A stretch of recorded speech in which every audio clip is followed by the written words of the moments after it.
Hello বন্ধুরা, আমি তোমাদের বন্ধু প্রিয়াঙ্কা। আর আজকে আমি যে একটা বেঙ্গলি অথেন্টিক রেসিপি নিয়ে, এটা হলো কচু বাটা, মান কচু বাটা।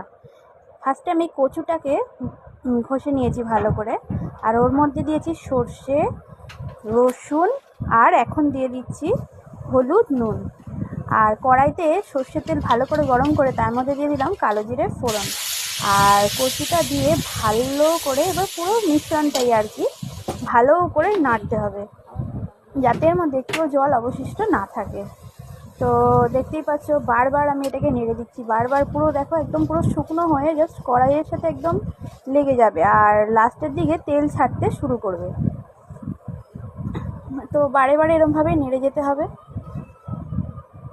আর এরপর আমি এর মধ্যে দিয়ে দিয়েছি সামান্য একটু চিনি, আর ভালো করে পরিবেশন করে তোমাদের জন্য সাজিয়ে গুছিয়ে নিয়ে চলে এসেছি, দেখতেই পাচ্ছ।